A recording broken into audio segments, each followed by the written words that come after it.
Hello everyone and welcome to LeapSheep Startup Builder live Q&A, streaming to you live on LinkedIn and on YouTube. I'm your host today, Kirk Drage, the CEO and co-founder at LeapSheep. At LeapSheep, our mission is simple. It's to help founders reach product market fit with less risk and a lower cost than figuring it out alone with fragmented support and trial and error. Today, we're looking at the challenge that often appears as a startup begins to make progress. The story that helps a founder win those first few supporters may no longer be enough as the stakes begin to increase. Products develop, customers change, teams grow, and founders learn more about where the real value sits and what's actually required to build a commercially successful company. The challenge is recognizing when your company narrative is beginning to hold you back.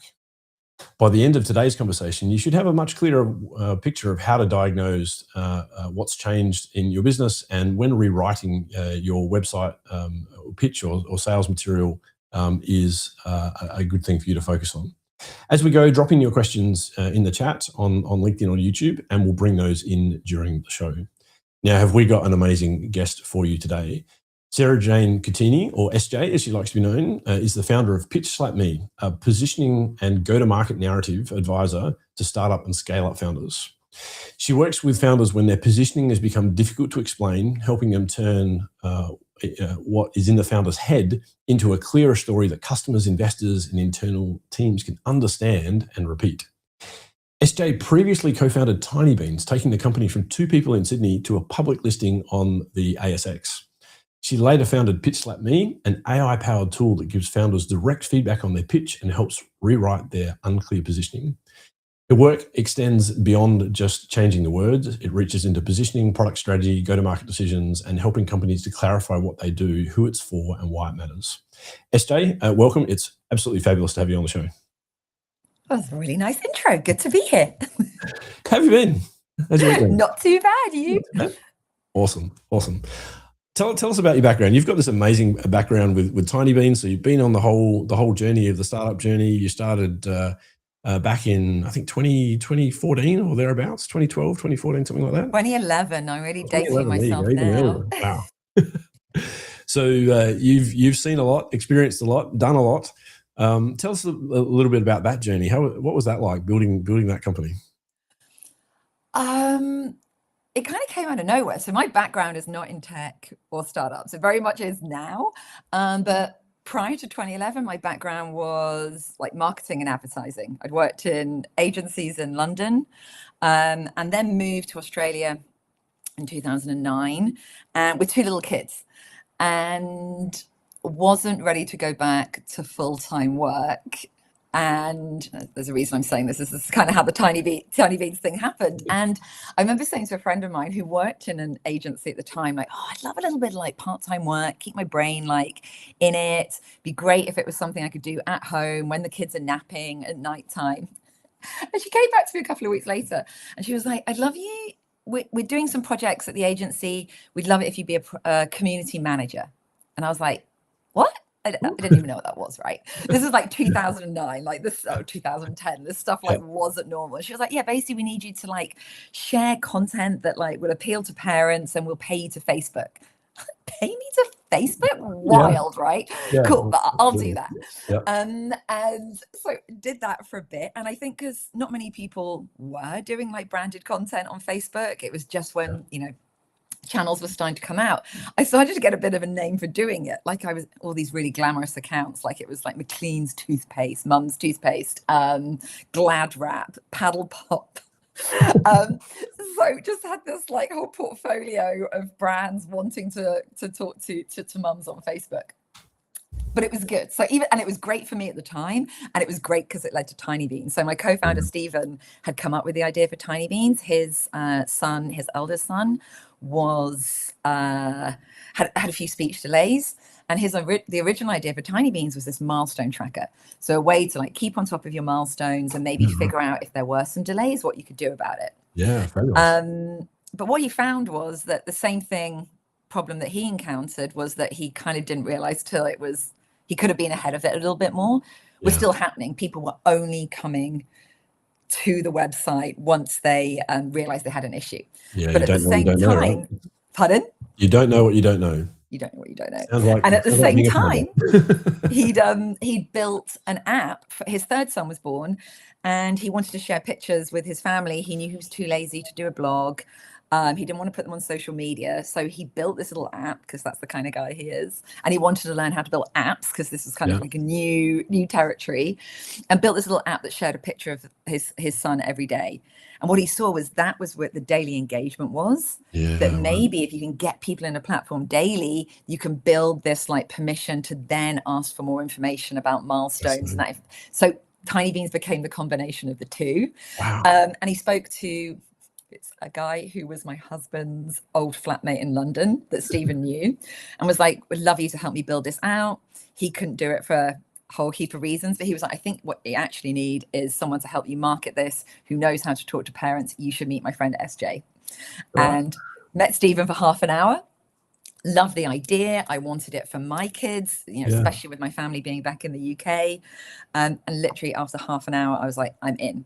Wow. I kind of talk about that decision being super easy, kind of going from having little income to keep on having little income, which is what happens at the beginning of startups. It's kind of like a low risk decision. I can see why people struggle if you go from like a high powered job to suddenly a dip in income. But for us, we called them like the pooey poor years, right? Like it's just nappies. You're not going out much. You're not really doing anything. And I was like, we could continue this a little bit longer. So jumped in feet first to Tinybeans. Wow, great story. And I love the exploration of how do you engage customers, because that's often the challenge when you're running a startup, right? It's how do you get engagement? And it's the how. Like I think so many people have an idea for a problem they're going to solve. And like, what is your unique perspective on how you're going to do it? Because we could have said, oh, we are going to enable parents to safely share pictures of their kids privately. Fine. But you need to go like a level deeper, right? Like, what is your perspective on how you are going to get them to do that to help them meet that goal? And for us, it was like parents want to share pictures daily. Grandparents want them daily. How can we drive that daily engagement? So it went from the format of the app, which is a calendar view. That was all Stephen's thinking, right? It's literally a space every day that you see. It makes you want to fill those gaps, right? And then the reminders every day at 6 o'clock, if you haven't added a photo, you've still got a little opportunity probably before bedtime to snap a picture, keep filling those gaps and keeping the parents happy. So we had this unique perspective on how they could solve the problem on sharing. And I think that is a step that lots of people miss. 100%. It's not just a unique perspective. It's a really customer centric, unique perspective. Understanding what they want and you helping them achieve it in a way that they're comfortable doing and can stick to and build a habit around. That was the huge unlock for us. Yeah, it's so powerful, and it's something that, you know, I think we're spending more and more time on these days because AI is sort of helping you execute easier, and you get more time to spend on these problems of thinking about how do people, you know, use things appropriately. And I was watching a YouTube video this week of a woman in Germany, and she's a full-time UX designer. And it was one of those YouTube videos that you've got to watch and you see every now and again. And the title of the video is like, I'm done, I'm out, I'm finished. And she's like literally going, my UX career is over. Like, I've been watching what's happening with AI and I've got a team of designers and whatever. And like, I'm not relevant anymore. And people are going around me because they're just building design through. And you think, wow, like that skill set is more valuable than ever. Figuring out, you know, how to engage with customers. And 100%. Poor woman has just decided that this is it. I wonder if it'd be so interesting to see. I can see why lots of people think they can do it themselves. And I wonder if it's going to be one of those skill sets that does have a little lull. And then suddenly in a year or two, because what I'm seeing is people with AI not thinking about the user experience. They're just throwing heaps of things in there because it's so easy to do. They're trying to build these whole systems that are hard to navigate, understand, use. And like, I've copped out. I don't. The pitch slap is like, I'm not trying to. So pitch slap, just a quick intro, I'll get to it later. And so I didn't mean to be self-promoting, but I just think it's such a crucial thing. Like, it's a tool that will tear your pitch apart and rewrite it for you. I was like, it's a one-off thing, right? I'm just going to make it so that it's really easy to use, deliver something. It's not going to be something that turns into a whole system. Like, it's impossible to make it. I'm not going to chuck other stuff in there. I'm just going to make it as easy as possible for a founder to achieve their objective in 10 minutes and be out of there. Like, it was all designed with simplicity. And what I see with other people doing AI tools is just chucking stuff in one after the other, with the poor user has no ability to understand, navigate it, especially just people trying to drop people into Claude using their systems, and you're like, what do I do? I don't even know what the next step is, right? So I think hopefully that poor woman, even though I can imagine she does see a lull, hope people are going to come back and go, actually, I don't know how to solve it. Think about the early days of YouTube. I mean, look at the terrible videos that were on there for the first, you know, several years. And now the cinematic, you know, storytelling, you know, epics that you see that are created in people's garages. People have learned the art of storytelling and the art of editing, and that's been a wild journey over the last few decades. Yeah, right. And I think with UX we're kind of in the similar. Everyone feels they're a superhero because they can get Claude to pump out some UX, but there's no real design principles. No design stuff that we're seeing. No usability. No, what is the next step? And I think that is what we nailed. It was super clear at every stage, like adding a photo, add a family member, they will respond. Like, it was just all about driving that usability. And too easy now just to chuck a heap of stuff in and leave the poor user to figure it out. And they won't, right? They just won't do it. No, that's right. This is one of the things I was going to say earlier is just because you're a founder that's found a problem that is real and exists, and you can, point to it and you can point to how much it costs, it doesn't mean that anyone's going to pay to solve it or use it. The general public is not as passionate as we are as founders about our problems. We will crawl over broken glass to fix problems. That's who we are as founders. But users are just not that excited, are they? You've got to create great user experiences to keep them engaged. 100%, and just make it even easy to start. Like, there's so many things, like, even if and I think this talks to this bridge between like good positioning and messaging and bringing someone in. But like, the biggest thing I learned, it doesn't stop there, right? That's the promise. It needs to then bleed through to the product, to the customer experience. You always need to know what your next step is. So you could probably get someone excited going, oh my God, this is going to solve my problem, right? They come in, and if they don't know what to do next, they're not going to hang around and try and figure it out too much. You probably lost them and lost all that money it took to get them in. It's a big learning curve being a founder, isn't it? It's like there's just problem after problem after problem to Yeah. solve, The but you next don't know thing, that get them they're down the funnel, right? That's why they call it a funnel, right? You get them in. How yeah, do you keep them coming down it? They don't just fall down it naturally. Maybe yeah. it's a better word than funnel, right? Because funnel does make it sound like people just naturally I love filter the word down, and they don't. playground.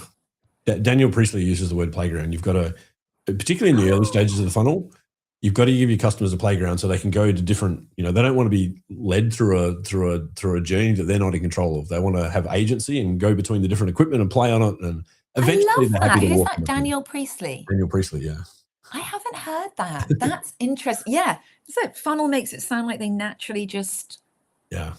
I'm not ready to walk into your funnel yet. I don't have enough trust. People don't just drop down. They're like, they'll leak out. Playground. Love that. You can just leave when you want to. You've got to keep them entertained and going right. Yeah, love that. Okay, I'm going to check that out afterwards. Thank you. Very cool.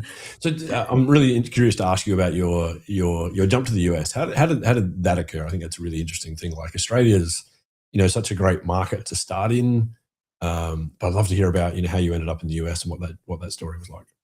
Yeah, it's so interesting. Now I look back and think about whether that was something we should have done, needed to do. I can tell you how it came about. And I think this is when I'm talking about like sometimes there's so much luck involved in a startup as well, but there's that balance of if you make a great product, you kind of increase your surface area for luck. And I think that's what happened here. So in the very early days of Tinybeans, we were contacted by someone English guy in the US, working for a company called that was taking photos of kids in hospital and then selling those packages on. It's called Mum 365. They would go into hospitals, take pictures of newborns, parents, and then sell those portraits on. And they were thinking, they've got this incredible, like a quarter of all the parents in the US at this stage were having these photos and portraits taken, buying them. We've got such an incredible database, but no kind of ongoing engagement with them. So this guy was thinking about like business development manager, how can we like further that relationship with parents? And we were lucky he was a new dad and had started using Tinybeans.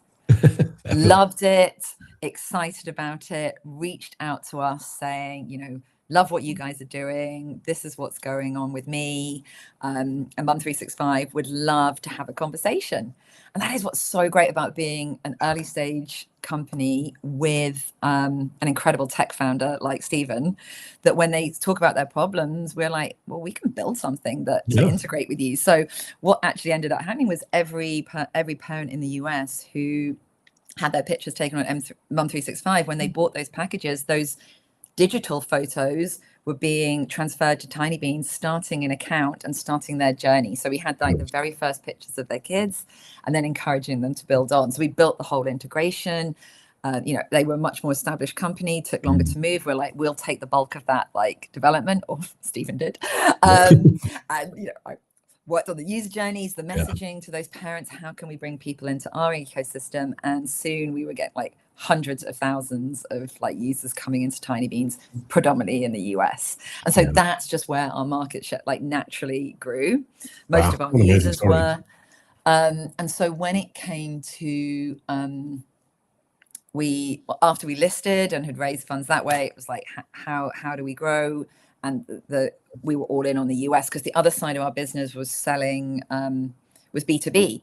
So giving access to brands and products and services who wanted to talk to Tinybeans users and had great services, how to connect them. So we're doing a lot of work with brands, advertising, and the thinking was to be in the US. New York was where a lot of these brands were stationed, just to have a presence on the ground. But it's interesting. I do wonder if it's a huge shift. It's not something to be taken lightly. Like you're entering a whole new market, and I sometimes wonder whether we could have stayed in Australia more, stayed headquartered. Like our tech team still stayed here. Stephen stayed here.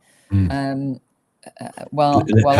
much of your business ended up being driven by that portraits partnership versus other? Yeah.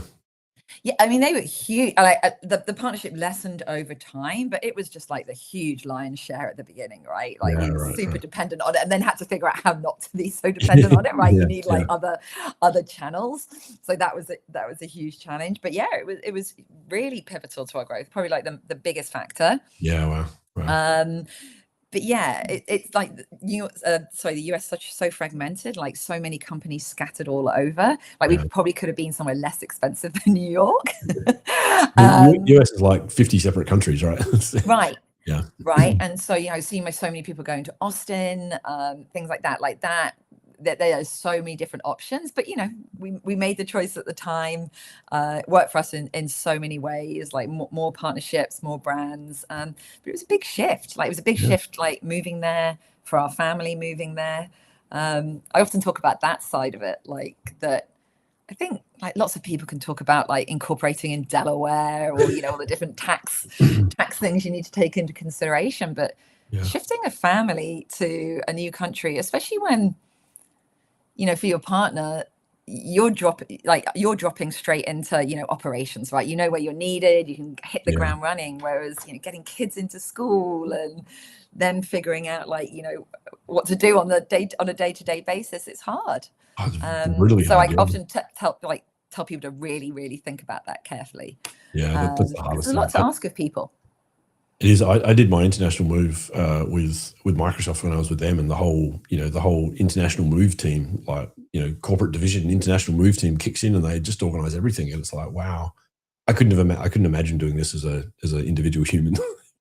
Yeah, so we did so it as hard. individual humans, and Yeah. with at the time like a 7 and a 9-year-old figuring out school, Schools. Yeah, like. wow. I mean, it's so brave to pick back up your life and move. It's a I big don't deal. think I could do it now. It's like when I think back, I'm like, man, that's Yeah. so. But at the time, it was just like, okay, Now yeah, I know let's all the go. things that can go wrong. I wouldn't do it. Yeah, maybe just the more right? But at the time, it was just like, yeah, we've already done that move. We moved from England to Australia. Like, I could do it again. It's fine. Yeah. And it also makes me think. I think a thing that I've kind of got a bit of a bug. It's like the right word. Be in my bonnet, bugbear. People like weaponizing the word resilience for kids. Like, kids are resilient. Well, actually, no, kids just don't have any choice, right? Like you tell them where you're moving, you tell them where you're taking them, and they go through it because they've got no choice. Yeah. But all your choices impact on them, and and it's hard. And I think just having that in mind, they're not, is super important, and what a big shift it is, especially when things are out of their control. And so having to take that into consideration and giving them some grace around how hard it is super important too. Yeah, 100%. But yeah, great life experience for them though. Wow. It is. It totally was. But yeah, everyone's just, kids are resilient. Well, no, it's a hard thing to do. Yeah. And it was hard for them. And they look back now and they're like, "Oh, it's so cool living in Brooklyn." Like my daughter's now 18 and we live on the Central Coast, and she's like, "Yes, I would hate to still be in Brooklyn where all the coolest things in the world are 20 minutes away from your doorstep." Yeah. Like, yeah. What have you done to me, Mum? what have you done to me? And we thought we were doing this incredible thing, right? Moving them away, giving them more space, don't have to go through metal detectors every morning on your way in, and there's no armed guards on the door. But yeah, I think she'd much rather be in Brooklyn. Yeah. I want to turn the conversation to founders. One of the things that I think we bonded really strongly on as we began to talk was, we're both passionate about supporting founders, being founder centric. And I think what's one of the challenges in the startup ecosystem today is it's not really that founder centric necessarily. We say we're founder centric as an ecosystem, but really the way that the ecosystem, the startup ecosystem, is successful is by finding outliers and investing in them. And that's how we survive as an industry. It's how accelerators survive. It's how VCs survive. It's how government programs, university programs, they all survive on those outliers. But I feel like there's a future where the industry is going to become much more founder focused. Every industry goes through this transition where it gets more mature, and we get systems and processes, and we get professionalized and all those kind of things. And I feel like that's in our future. But I love the fact that you're very founder centric, and what you're doing is working one-on-one with founders and helping them with their messaging and help them communicate better and tell their story. Because founders have got an amazing story to tell. Like you rarely meet a founder that goes, "You're not very smart." Like I don't think that's ever happened to me. They've got amazing talent. They've got work ethic for days. They've got vision. Like they've got all these great elements. But the storytelling piece is difficult, isn't it? It's a challenge. It's a real challenge. And I think it's all those things you just mentioned. When smart, driven, and you know so much, it's really hard to simplify and step Yeah. out a moment and figure out the best way to bring someone into your ecosystem, build an argument for coming into your world Yeah. and what you're doing, a step at a time, so that you're building context, understanding, and interest, so you earn the right to say more. And I think when you know so much and you're so enthusiastic and what you're building is going to change the world potentially, you just want to spill it all out, right? And forgetting that, you know, how storytelling works and how the human brain works. It's that, absolutely needing that context setting, that, and you build an argument that builds understanding gradually.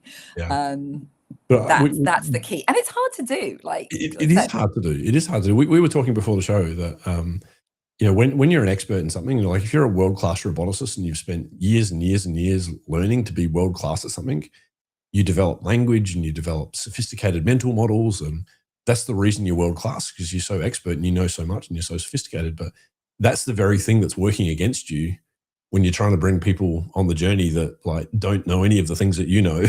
They just want the benefits that you can provide them. They don't need to know all the machinations of how you do it. That's actually a really hard thing. It's actually in some ways it's your strength is working against you, isn't it? 100%. And I think that the hill I'm currently dying on, and I've yet to be proved wrong, is that I haven't yet met a startup, a business, whether it's deep tech, space, quantum physics, that won't benefit from having the simplest grade 6 level understanding explanation of what you do. Because sometimes the pushback I'll get, and I had it this week, they're like, yeah, but the people we're really dealing with are basically as smart as us and know as much, right?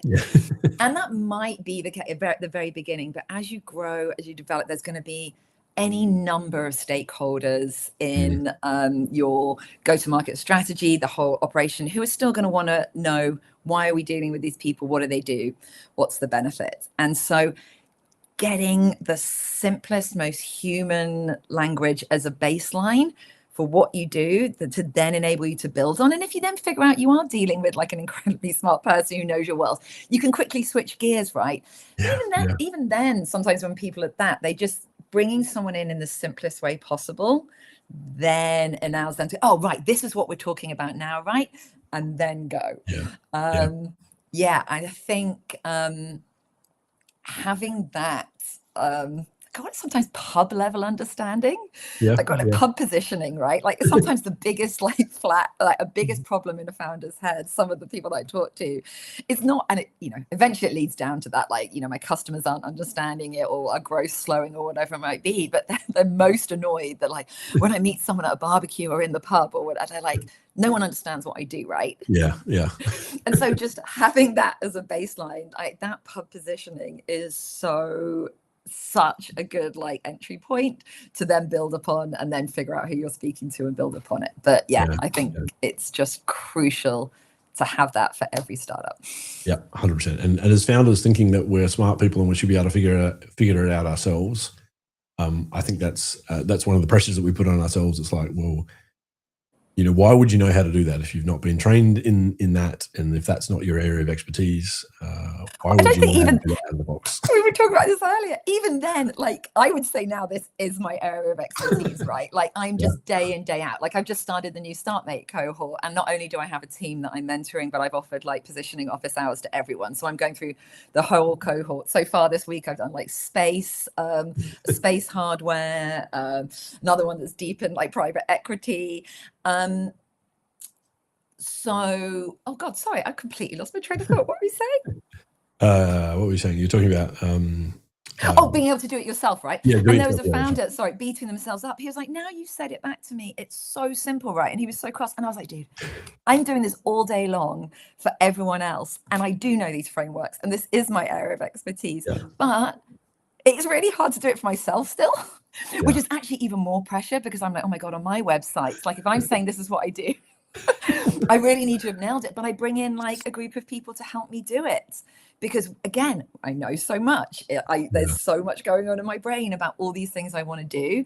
I ask other people. So yeah, it's even if you have the frameworks, it's still a really hard thing to do for yourself. I'd always recommend, getting support advisory around it is one of the hardest things to do. So to turn what's complicated into something simple when you know that much. Yeah. So what do you see are the biggest errors that you see, the misconceptions, the myths that you see when working with founders? I think a lot of founders do know about their own, and there's so many mixed messages about this, and I think bad advice is copying bigger brands. Like I remember once going to a workshop, a meeting, they were like, what startups can learn from some of the best brands in the world? And they're talking like the Nikes, Apple. Yeah. I was nothing. Nothing. But they were giving this back that sounds great. Like what they're so good at is making people understand their why and their bigger mission. And it's like, and I just wanted to call bullshit because I'm like, Apple and Nike can do these big brand campaigns. They have the permission to do that. They have so much brand equity. They have spent billions up to this point, and everyone understands what they do. They know Nike makes trainers or trackies or completely different stage of their brand journey, right? Completely different stage of their brand journey. Completely different. I'm like, no one understands what you do, how you do it, and why it matters to them, and not in that like brand, your big why, and like why they should buy you, why they should care, how you are going to solve their problem for them. So I'm like, it's just this art, and it's definitely an art, not a science. It's this mix of helping someone understand exactly what you are, the problem you're going to solve, and how you are going to do it. And I think that's when we talk about this, taking people through the journey. Like often the advertising that they might see, the message they might see that will bring them in can be a little bit more like segmented. Yeah. But then when you land on a website, it should be an explainer. It's not like leaving you with more questions with these brand statements that could apply to any number of brands. Like it's specific to you about why you are better and different to the problem that currently exists. And that problem could be that no one's solving the problem that you're solving, or someone's solving it in a bad way that uses hate, and how you are better and different than that. And I think that is what so many founders get wrong, because they're trying to create feeling and like buy-in, whereas people want like clarity and understanding when they don't know who you are. That would be my biggest piece of feedback. Why are you better and different to what is currently out there that solves the problem that you are solving? Yeah, that's great advice. I love Michael Sable from Y Combinator. He says that in the early stages, clarity beats comprehensiveness. And I think that's something that, I'm super guilty of, and I think most technical founders are. Like, I love that. I hadn't heard that one either. And so because it's that comprehensive, people are like, oh no, but what if they want to know about that? It's like, no. Yeah. Again, building an argument, clarity, getting people in the door. Once they have clarity, you can tell them more, but you can't be comprehensive out the gate. It's like, what are the permission levels to give you permission to tell them more? Exactly. Pique interest. It's a journey. It's an argument. Right? If you splat everything on the page, right?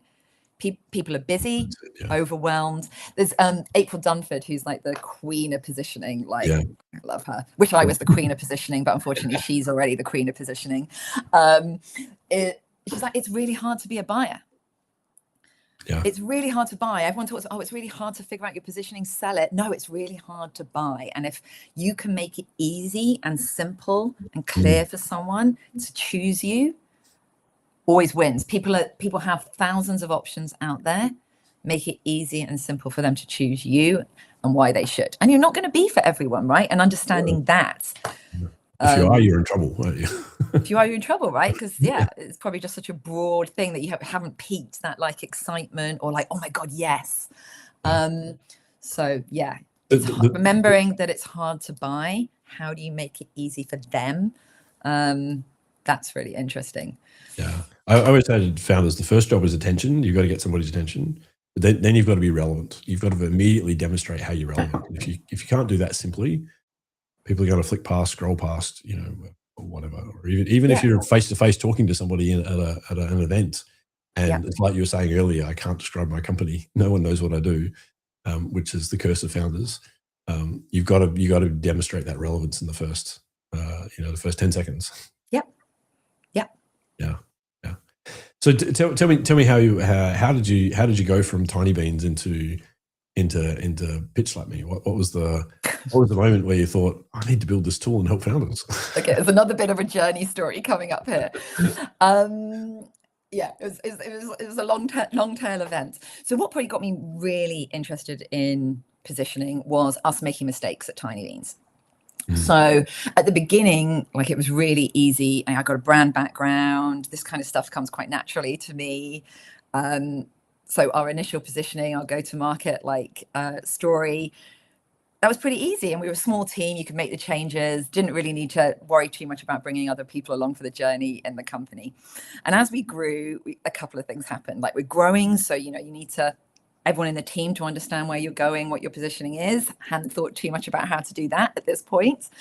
And also getting really confused with our investor positioning versus our customer positioning. I think we were so excited about where we wanted Tinybeans to be in the future. So, I mentioned it a little bit earlier, this place where you share photos privately, but it's this place where, because we know so much about you and your family, we can give you this incredible trusted advice that would help your family, grow and thrive. Yeah. So our messaging, which absolutely investors needed to understand, right? They understand what you're currently doing, where you want to be, and what the big vision is. Our customers did not need to know that on the way in. That's a complete example, right, of being too comprehensive, telling too much. And actually our biggest channel became word of mouth, right? Beyond Month 365, people found out about us, told other people. So they probably say something like, oh my God, I've got this incredible app. It makes it really easy to share with the grandparents. The grandparents love it. And I'm building this incredible treasure trove of pictures and a journal over time. It's an incredible keepsake. And then they'd land on our page. I wish I could find that. Is the card right here? Oh my God, it is. It's in my drawer. That was what? The trusted way to help families thrive. What the hell? Right? You'd land on that and go, wait a minute, I thought this was about photo sharing. So needed a whole reset and got so into this. And there's incredible resources out there for understanding all these frameworks. There's an incredible woman, her name has escaped me, who works at First Round, who does a lot of work on branding, positioning, storytelling, April Dunford. So I got myself super educated on this, fixed that problem, removed that from the website. But a good learning curve. And so after leaving Tinybeans and figuring out what I wanted to do next, I was I love helping founders do this. And I think one of my biggest skill sets is, and what becomes problematic is not only the positioning's not quite working anymore, but everyone in the company saying different things. Yeah. So not only do you need to fix the positioning, but you need to bring everyone along for the journey, make sure that products got to say, customer support, sales, marketing, all those different go-to-market strategies. And I've got a kind of real knack for not getting people offside, making sure everyone's heard, understanding how all those functions fit together, because I kind of had to run them all at various stages, and getting the team aligned around a new positioning, listening to them. They often know their positioning better than me. It's in their heads. I just help bring it out, right? Getting people agreed, and then figuring out how we embed that across the whole organization in the product roadmap. Because if you're defining what makes you better and different, how can you build the moat around that? How can you make yourself betterer and differenter and keep doing that, right? Really strengthening yourself. So that's all about product strategy. Then how do you build that into the customer experience? So at every stage, they're realizing the value you deliver. It's not just messaging, but obviously you have to get that into your homepage. You have to get that into your sales deck and your comms, but it's basic, I think, foundational business strategy. It's that important to me. I'm kind of that passionate about it. So I help lots of later stage companies do that. Lots of early stage companies don't have the need for someone like me to come in who can do that for them. But I was missing early stage companies. So I thought, often don't have the budget to pay for consultants at that level. So we started working with StartMate as a mentor. I'm like working with all these early stage companies, 0 to 1, lots and lots of different markets and products, super fun. But they start coming to me for like help with pitch advice, like really good at this narrative piece, like what's the positioning for my investors? And what I noticed was that people were just missing the story step completely, right? Going straight to doing slides. I'd read the slides. I'd be like, no argument, no structure, not taking me on the journey. So I was constantly looking at these decks going, I don't get it. I don't understand. I don't know what the compelling argument for you is right now, right? Why you? Why now? Why this product? What problem are you solving? Like it was just, people got so into, and I think AI is making it worse, right? Worse, people are throwing their information into Claude, going, build me a pitch deck. All that they're just all, trained at the edges and the averages. So just putting this information into a mess of slides. So I had this moment where I was like, but you don't want to tear people down too much, right? And you don't want to destroy confidence. And it's a really hard skill. So, as I've shown, I wasn't that great at it at the beginning either. So I was like, what would be a way? It all happened in one day. I was like, could I build a tool that would give them the feedback and do it in a way that it's not face to face, so it's easier to take? Because someone telling you, oh, this is a big mess to your face, it's a bit confronting, right? It is a bit confronting. So I was like, could I do it so it's not person to person, and give the feedback, and then not just leave someone stranded there, like rewrite it for them. So literally in the space of an afternoon, I was like, so I basically slapped them down, and I was like, pitch slap. Had this moment, and that afternoon I started building it. And I was super curious to try and figure out how I could build an AI tool. I was like, if I don't learn this skill, I'm going to get left behind, right? So all these kind of things collided at that point. Literally using, AI to help me build it, build the back end. Like now I wish, if I could go back 25 years, I'm like, I wish I'd done a computer science degree, right? I love building. I love putting the systems together. Like I got so much context on how systems go together, sitting next to Stephen, building Tinybeans, but not actually coding it myself. And now I'm like, now I can put it together. So that's what PitchFlap does. You answer 7 questions, the basic foundation of how to build an investor narrative. PitchFlap will tear down your answers, tell you where you've gone wrong, tell you where you can do better, and then rewrite your answer for you and deliver it as a PDF. It was really important to me. Like I give you that feedback that you could hold, learn from, probably put back into, I'm sure lots of people just put it back into their LLMs. help me then build it, but help people understand what makes a good story, what makes a good narrative, what investors are looking for, and give you that like structure, narrative spine to build a deck upon. And actually I've also just about to release, I think, one for customer story. But even if people do PitchFlap for the investor one and you're not raising, you can just ignore the bit about traction and what are investors looking for. But it's really good for helping you understand who's your ICP, what's the problem you're solving, how do you do it? Like still super useful information. So it was a bit of a selfish project. Like I wanted to do it, but also it's a free service. And I wanted to genuinely stop great products not reaching the right audience because of like weak storytelling. And I also got sick of seeing not great products with overconfident storytelling get funded. It just seemed like there's a balance to address. Often, like you said, the most technical, the smartest, the most hardworking founders, if you're not great at storytelling, get overlooked. And I want that not to be the case. It's this weird thing about the startup world where at the later stages of your startup journey, it's about the most meritocratic industry there is. Because if you can't build a commercially successful business model with enough profit to pay everybody and have some left over and make it worthwhile, keep going, like you're done. You can't survive without that. So it's unbelievably meritocratic at the end of the journey, but at the beginning of the journey, it's all about narrative. Like if you can't get people to buy into your story and the potential and why you're the right person and why this is the right opportunity, why now is the right time, you don't get anywhere. You don't get the support you need. And so it's just this weird, like, as you say, the great storytellers can make something out of nothing and make all this progress. And I think lots of founders just don't want to hear that message. So I'm trying to like bang it even louder. Like I was at Sunrise this year. And there was a really great panel about angel investing. Nikki Shabak was there from Blackbird, Startmate, and also one called Danielle from 1517 Fund.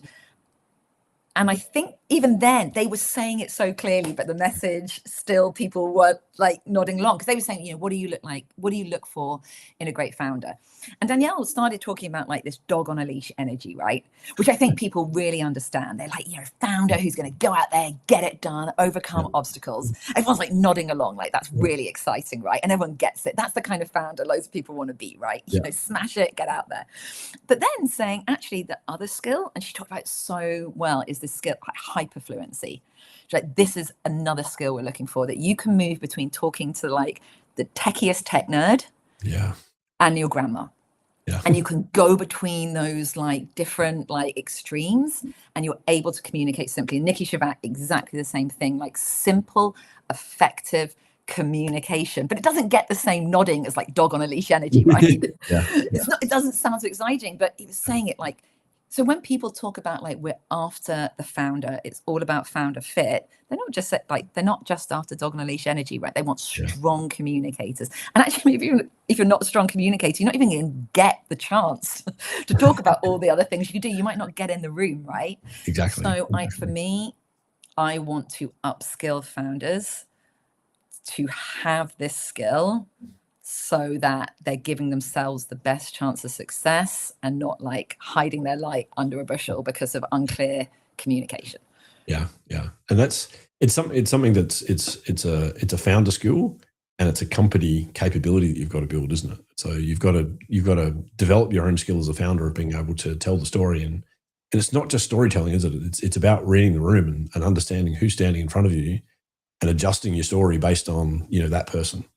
100%. That's why I talked about like that. You start with the simplest framing, and then you can layer on top once you've figured out who you're speaking to. But it's also like, it's not just an investor positioning, it's not just a customer positioning, there's a team positioning, right?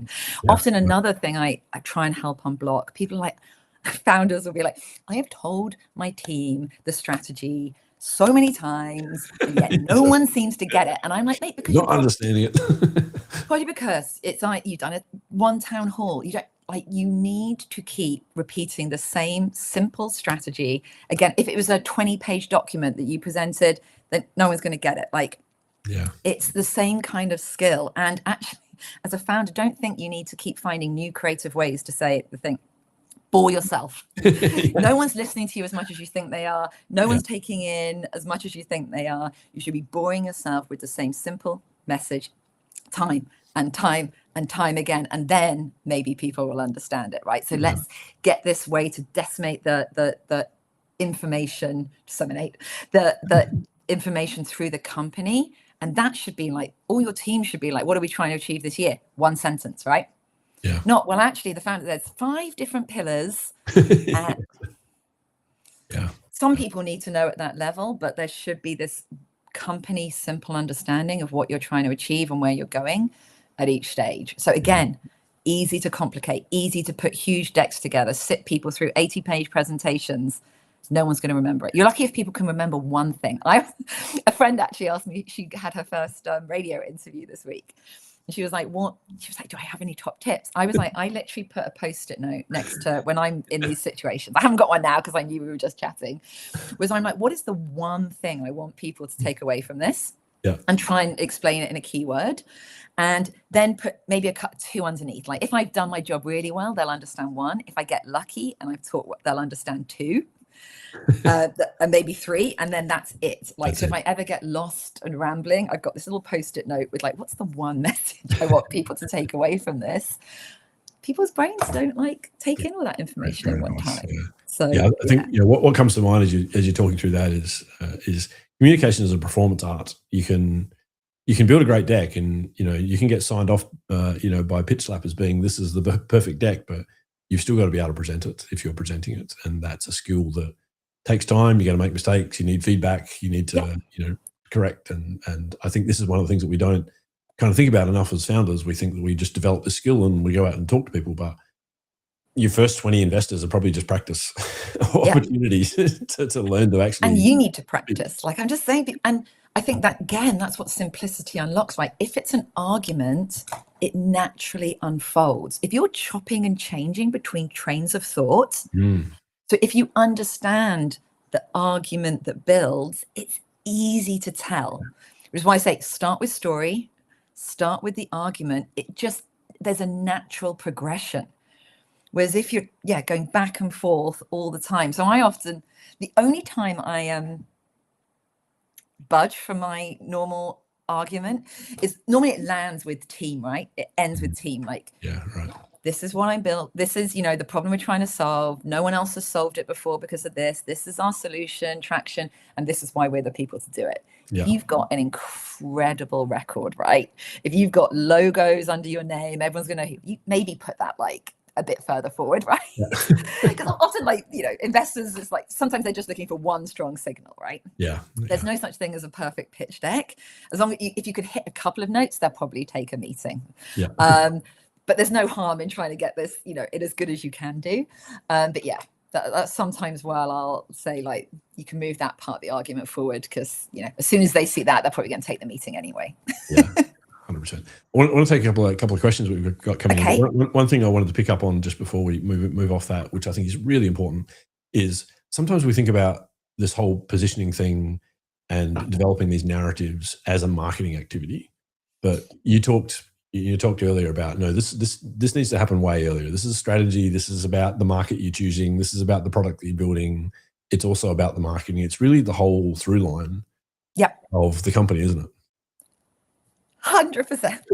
I think it's like the foundation of your business strategy, because you think the way I think about it, and I learned a lot of this from the obviously awesome book, April Dunford. Like, I've adjusted like models in my head, but this is basically the foundation of it. Like, who are you talking to? So who's your ICP?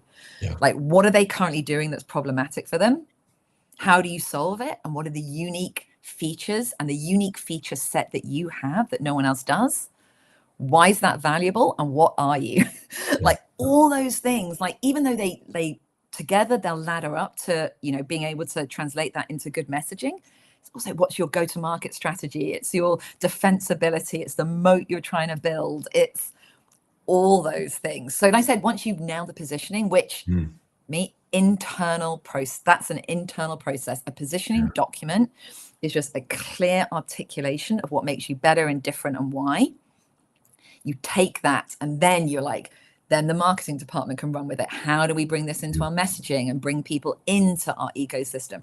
Product, how do we make this as clear as possible when people come in? How do we onboard them? How can we build this moat deeper? Customer service, how can we make sure that this experience is being delivered on and it's embedded in everything we do when we try and deliver?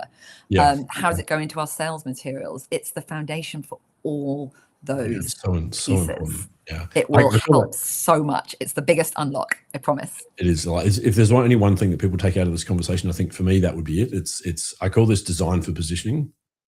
It's like your whole product, what you're building, your marketing, everything sort of sits on top of that. Yeah. And the story that I love telling that people can relate to is in the car industry in, I don't know, the late 90s or thereabouts. The car industry started to understand that they couldn't just design for manufacture to just pump as many cars off the end of a production line as possible. Yeah. They had to start designing for service, because what had happened is they designed for manufacture and a car would get out into the wild, and then, you buy your 1990s Renault Clio and your front headlamp goes out and you've got to disassemble half the engine bay to change a light bulb. And that's obviously a really expensive service experience per sale, because they haven't thought about designing for service. They've thought about designing for manufacture and how quickly can we get cars off the production line.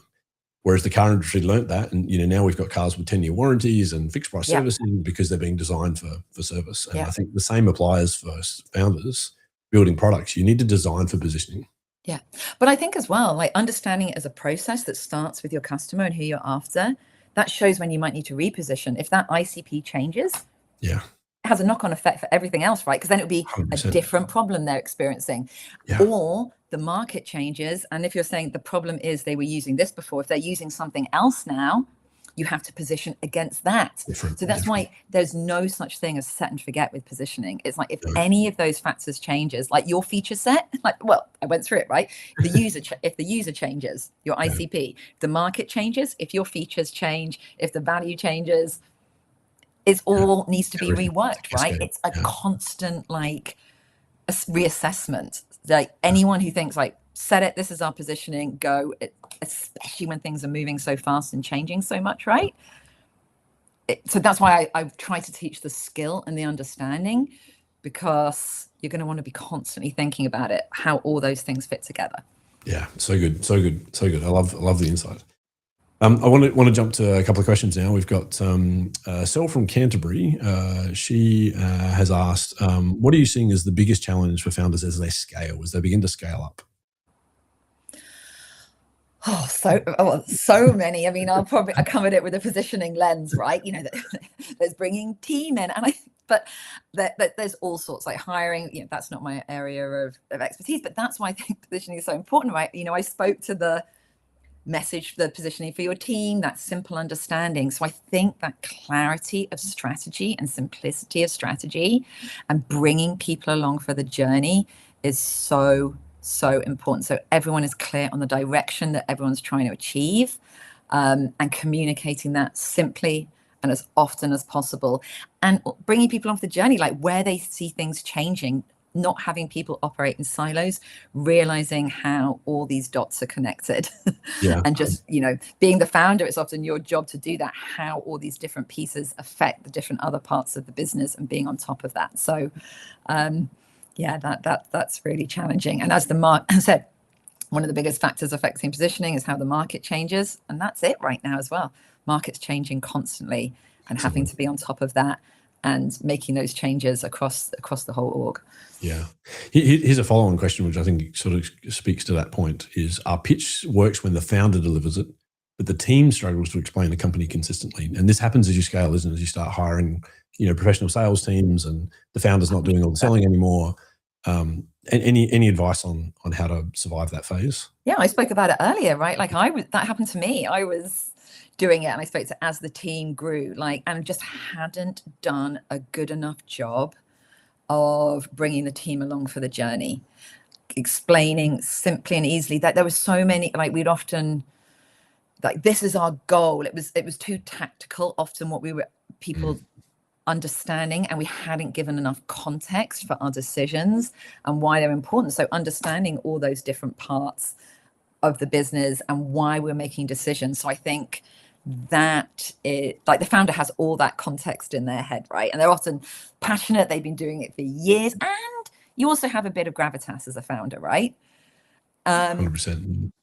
Like people would take meetings with me, or even our sales team, like, and you just have to, that's just a fact of life. You've got an origin story, you've got lots of things. Yeah, so to scale, you've got to have a more compelling story for other people to understand, and a simple story that grabs your customer and is compelling to them. So that's why it's so important. Often a founder's enthusiasm and energy can maybe offset some clarity. And if you don't have that founder enthusiasm and gravitas, then the clarity exposes itself, right? And the fact that you haven't got a compelling answer to a problem, and you maybe haven't understood your users as well as you thought you had.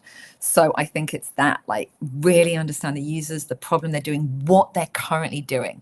I think one of the biggest pieces of misinformation out there, apart from what I touched on earlier with, like, be like Apple and Nike and think about your why, is don't worry about the competition. Yeah.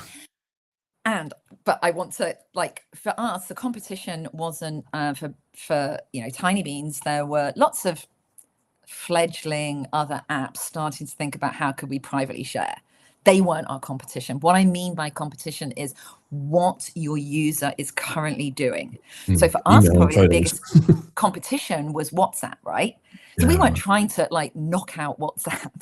Like that's clearly just not even feasible. We wanted to, like, but parents didn't love sharing on WhatsApp because they were like, there's all the family conversations pile in. It's just a mishmash of photos. You've got crazy comments from aunts and grannies or whatever. And it's just all going into disorganized mess. Yeah. And we had to get people off WhatsApp. So it's that competitive lens. So it's, I think, less around maybe a better way to frame it so it's more meaningful is less around the competition and what people are currently doing that you want to take them away from, and what they might be considering as well. Like at the moment, a big consideration is you might get someone off software, but they might be going, do I need some more software? Could I just get Claude to do that, right? Yeah. So sometimes you have to be better than what they're currently doing and Claude. That's not so comparable to some consumer apps. So I don't think Tinybeans users would have been like, oh, I'll build a whole Claude skill to do this instead. But also for B2B or SaaS, that might be. So you're taking them off something, but as they're doing it, they won't just be considering you, they'll be considering others. And how are you better and different than what else that it might be their consideration set is really important. So it's not like, oh, there's someone else just starting doing what we're doing. They probably won't know about that, right? They'll know about, like I said, for us, it was WhatsApp or sending in Instagram messages. Why are we better and different than that? And that became the core of what we did. Or Facebook, not going to stop people using those, but stop them using them for our use case. Yeah, exactly. 100%. Great advice. SJ, it's been an absolute pleasure to chat. I'm just really thinking of time. I can't believe the time's gone already. Right. This conversation just could go so deep and is so valuable to founders. So thanks so much for your time. If founders want to learn more about your work and about PitchSlap, how can they find you?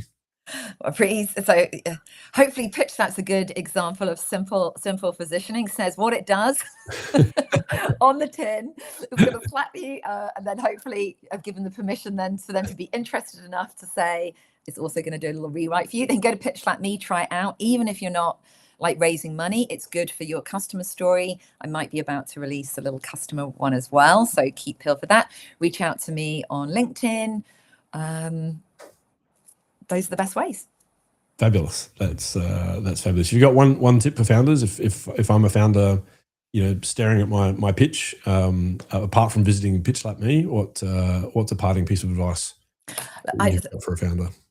I just go back to that pub positioning, right? Like if any friend, family, someone not in your industry asks what you do, can you simply and easily explain in 1 or 2 sentences what you do?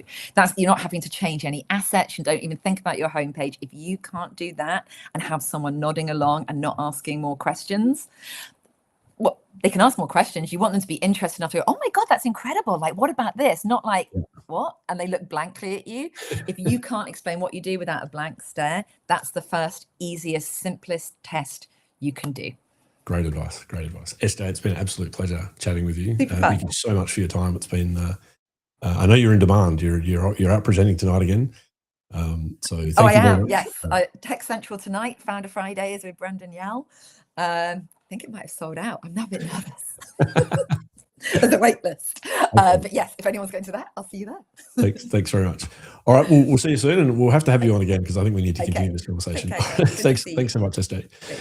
All right, if you're a founder and you're looking for support about your startup, building your startup, and if you just want to have a chat about how to undertake the founder journey with better understanding about what you're going to encounter and how to solve the problems, reach out to us at LeapSheep. I'm easy to find there on LinkedIn or visit our website.